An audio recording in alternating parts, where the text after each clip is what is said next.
This video is on essential whorls of the flower. जैसे कि हमने पहले कहा कि जो फ्लोरल वर्ल्स है उन्हें हम दो कैटेगरी में डिवाइड करते हैं।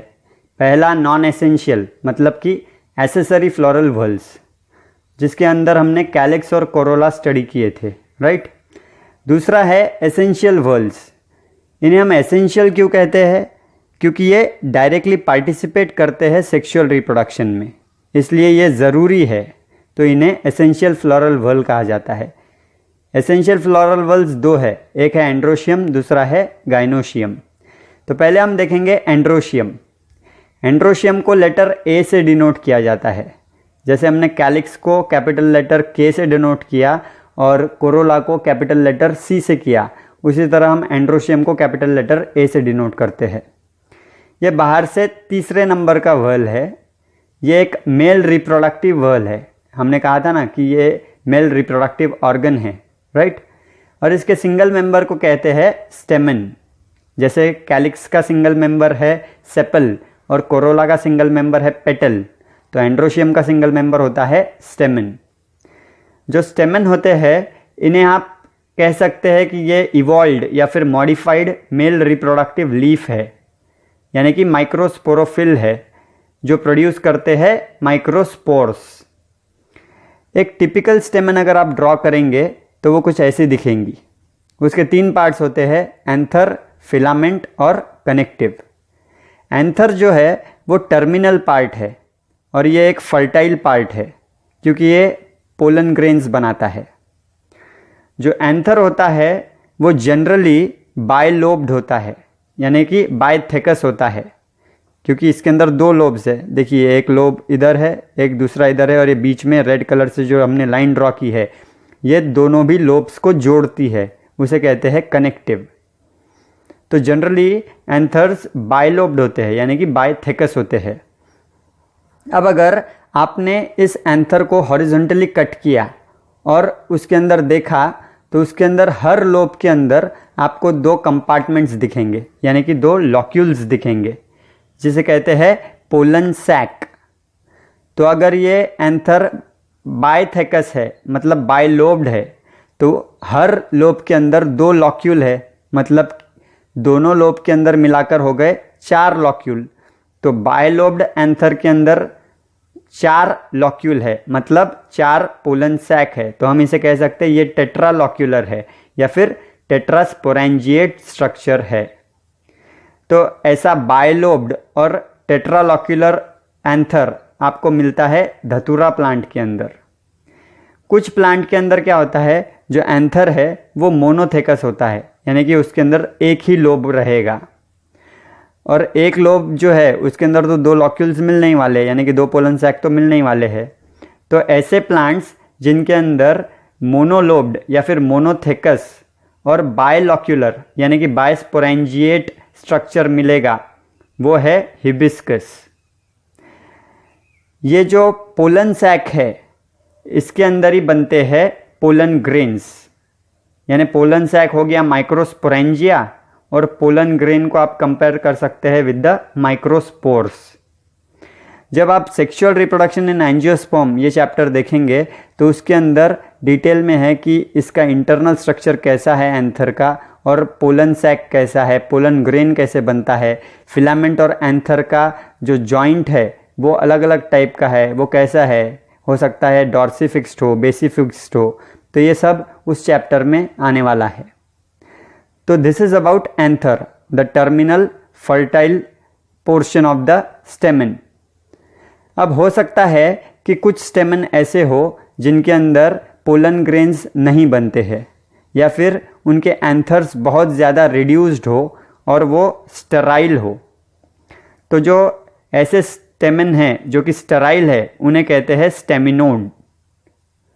तो examples of the plant in which sterile stamens are present, अगर ऐसा पूछा जाए तो उसके दो एग्जाम्पल याद रखिए। एक है सेल्विया। सेल्विया प्लांट के अंदर दोनों टाइप के स्टेमन्स है, फर्टाइल स्टेमन भी है और स्टेराइल स्टेमन भी है। और दूसरा एग्जाम्पल है वेरोनिका।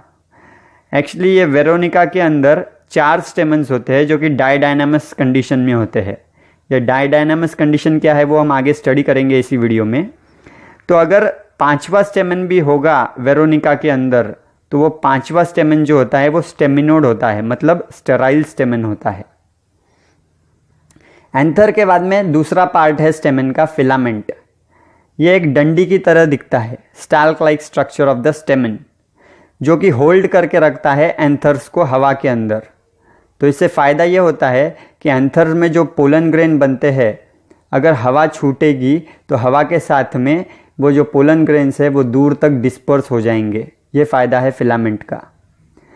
कनेक्टिव जो है ये एक कनेक्टिव टिश्यू की तरह है, मिडरिप लाइक स्ट्रक्चर है, जो कि एंथर के दोनों लोब्स को जोड़ कर रखता है। एंथर फर्टाइल है लेकिन कनेक्टिव फर्टाइल नहीं है, ये स्टेराइल स्ट्रक्चर है, राइट। This is about स्टेमन। अब हो सकता है कि एक फूल के अंदर बहुत सारे स्टेमन्स हो और वो सारे के सारे फ्री हो, एक दूसरे के साथ कनेक्टेड ना हो, तो ऐसी कंडीशन को कहते हैं पॉलीएंड्रस कंडीशन, यानी stamens are free from each other.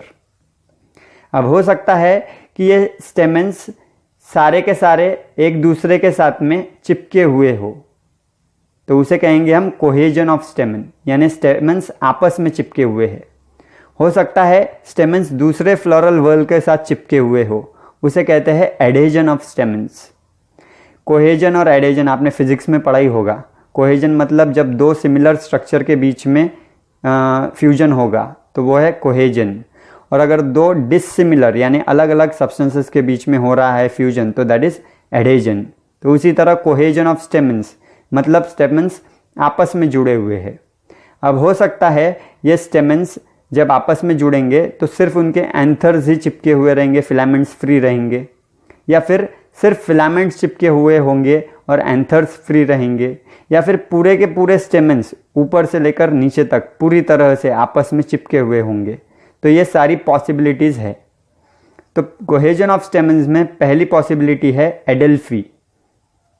Adelphi का मतलब है कि सारे के सारे स्टेमन्स एक दूसरे से फिलामेंट से ही चिपके हुए हैं, उनके एंथर्स फ्री है, यानी in this condition filaments are fused while the anthers are free. तो अगर ये फिलामेंट्स एक दूसरे से चिपके हुए हैं तो वो चिपक कर बनाते हैं एक स्टेमिनल ट्यूब, यानी कि एक बंडल बनता है जिसे स्टेमिनल ट्यूब कहते हैं। तो ये कितने ट्यूब्स बनते हैं उसके ऊपर एडेल्फी 3 टाइप की है।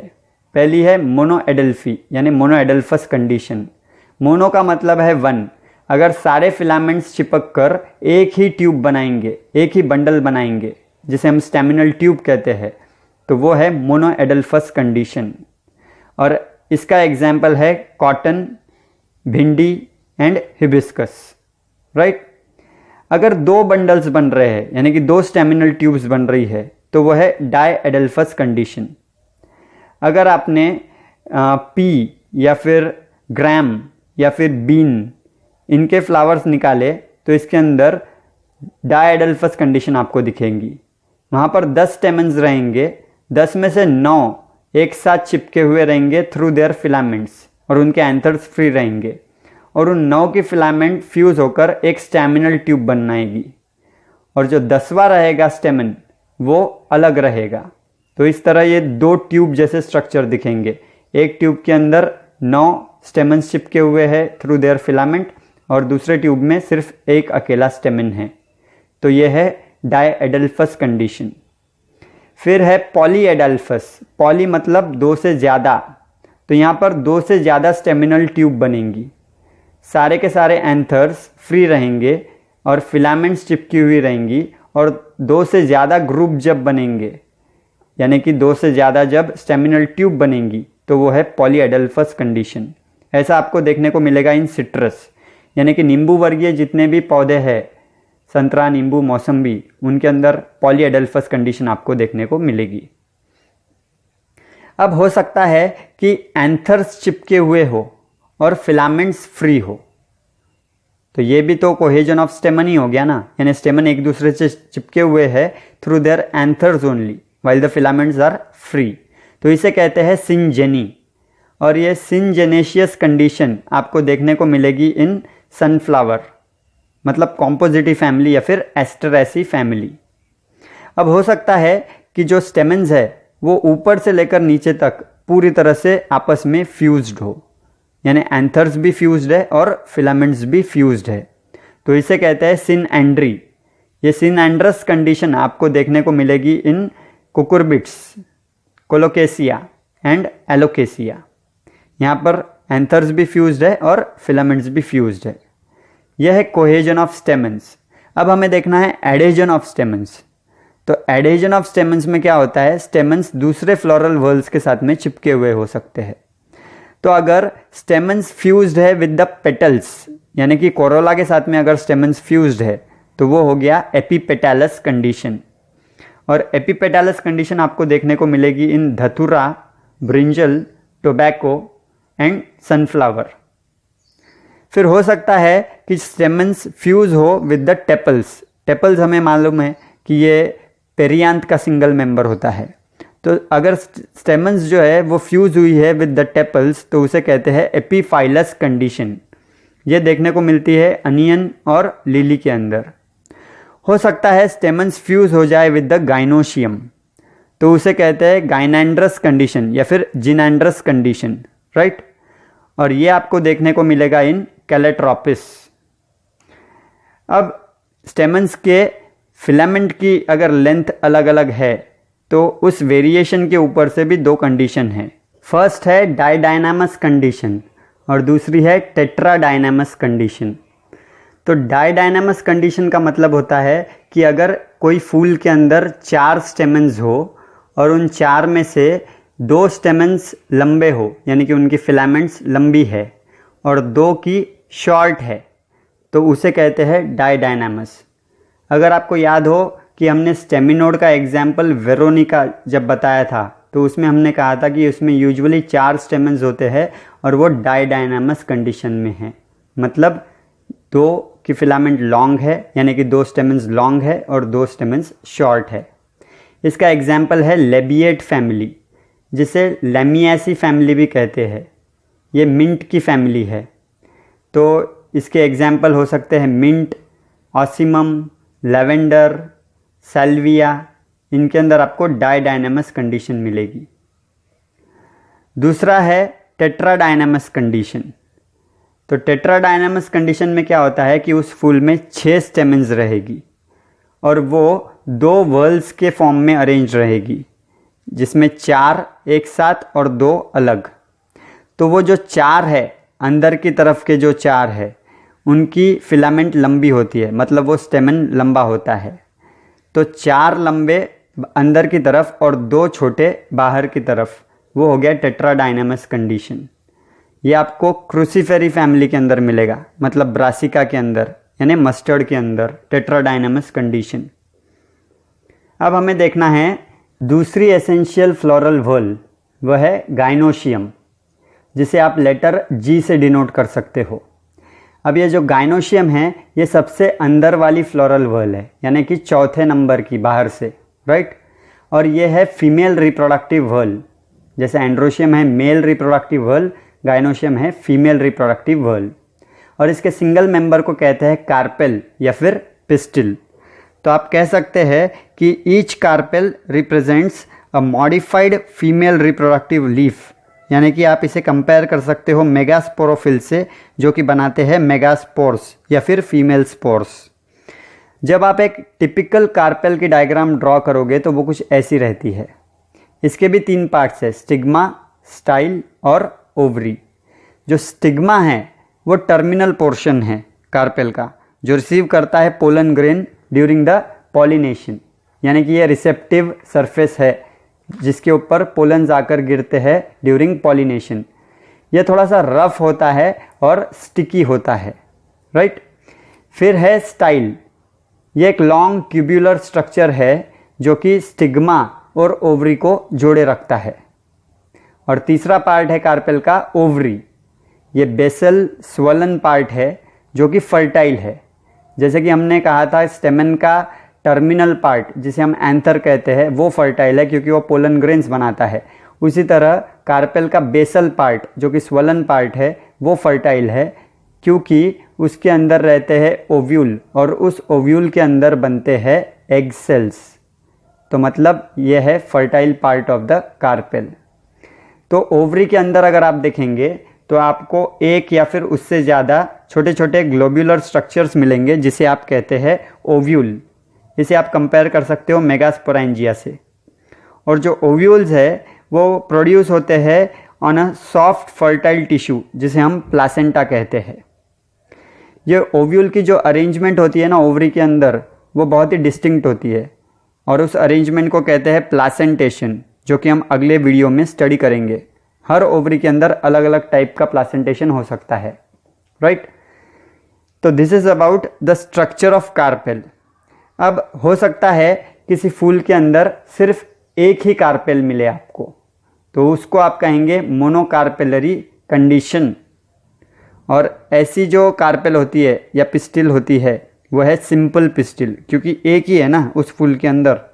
तो ऐसा आपको मिलता है पी में और ग्रैम में। ये दोनों एग्जाम्पल है जहाँ पर मोनोकार्पेलरी गाइनोशियम है, यानी सिंपल पिस्टिल है। अब हो सकता है कुछ फूलों में एक से ज़्यादा कार्पेल्स हो, उसे आप कहेंगे पॉलीकार्पेलरी कंडीशन, राइट। तो ऐसी जो कार्पेल्स होती है वो कंपाउंड होती है, इसे आप कंपाउंड पिस्टिल कहेंगे।